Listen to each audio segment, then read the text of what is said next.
G'day, Mark Holloway, markhollowaytv.com. Now let's talk about working on your business instead of in it. Now you would have heard that said by just about every Tom, Dick and Harry you come across in business. It's a bloody catchphrase, isn't it? It's a cliche.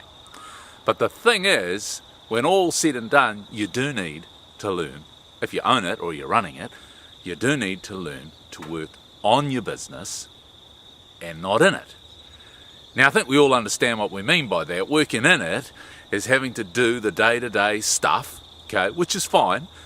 But the problem is, because you're not working on it, which is the overseeing of the business, the governance of the business, the looking where you're going business, then the business doesn't go anywhere, and it continues. Most small, medium businesses continue to rise and fall and rise and fall based on your need plus or minus the economy, depending what the case may be. Now the big question that most small to medium business owners have to ask themselves is, if they know they should be working on their business, not in their business, how come they don't? How come they spend most of their time or all of their time working in their business? Well, for goodness sake, the answer is pretty simple. Because you bloody have to. Running a small to medium business isn't like it looks in the theory books. Mr. and Mrs. Business expert, consultant, advisor who probably has never actually owned a normal small to medium business.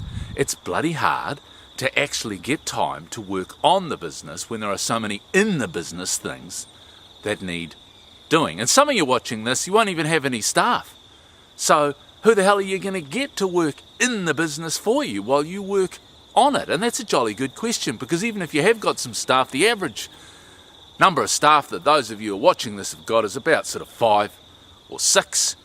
And chances are, particularly in this economy, that you, the boss, are having to do a whole lot of in the business things. Well, this is what you do, okay? You compartmentalise. You use your brains. You just use common sense. You can't change from spending your whole day, your whole week, your whole month working in the business to suddenly working on the business. It's not going to work. The whole thing's going to fall down around your ears. So what you do is you take a day or half a day or 2 days out of the week. You know, that's probably pushing it. So let's stick with half a day or maybe a day and 2 halves. And you allocate those days to working on the business, and you stick to your guns.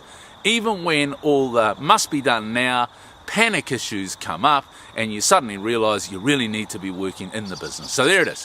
Compartmentalise. Just do what you would normally do. Common sense. When you come up against a problem anywhere else in your life or your business, you keep doing the things you have to, but you allocate a bit of time to the things that you want to. Because if you want that business to get anywhere, you are going to have to work on it. You're going to have to start thinking where you want it to go. You're going to have some oversight and governance and leadership thoughts, which are the kind of thoughts you had before you started the thing. So there you are. It's Mark Holloway signing out.